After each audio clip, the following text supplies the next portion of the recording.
आपल्या परिसरातील ताज्या बातम्या आणि घडामोडी सर्वात अगोदर पाहण्यासाठी कर्जत अपडेटला सबस्क्राईब करायला विसरू नका। कर्जत उपजिल्हा रुग्णालयात रुग्ण आणि नागरिकांच्या आरोग्याला थेट धोका निर्माण करणारी गंभीर बाब समोर आली आहे। ओपीडी विभागाच्या अगदी समोर छतातून सांडपाण्याची गळती सुरू असल्याचा प्रकार समोर आलाय।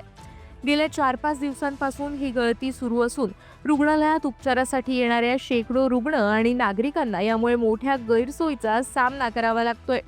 स्वच्छता आणि सुरक्षितता या दोन्ही दृष्टीने धोकादायक परिस्थिती निर्माण झाली असून प्रशासनाच्या दुर्लक्षावर रुग्ण आणि नागरिकांमध्ये नाराजी वाढली आहे। उपजिल्हा रुग्णालयात दररोज मोठी गर्दी असते।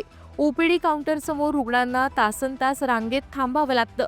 मात्र याच ठिकाणी छतातून सतत पाणी ठिपकत असल्याने परिसर ओला, घसरडा आणि अस्वच्छ झालाय।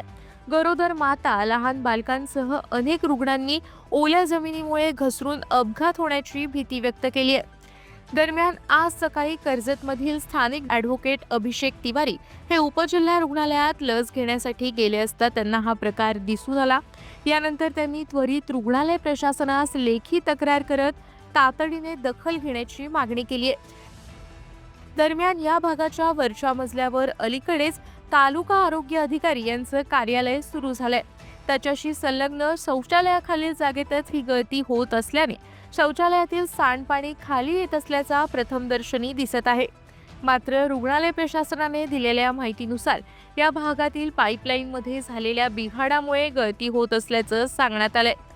दरम्यान या समस्येबाबत येथील प्रभारी वैद्यकीय अधीक्षक दीपक आडकमोडे यांना विचारणा केली असता त्यांनी सांगितलं की आम्ही संबंधित गळतीबाबत सार्वजनिक बांधकाम विभागाला लेखी पत्र पाठवलं आहे। तसंच तात्पुरत्या उपाययोजना सुरू असून लवकरच ही समस्या दूर केली जाईल असं त्यांनी म्हटलं आहे।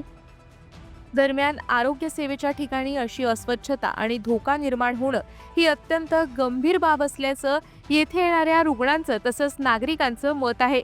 त्यामुळे प्रशासनाने तातडीने याची दखल घेऊन दुरुस्ती करण्याची मागणी होत आहे।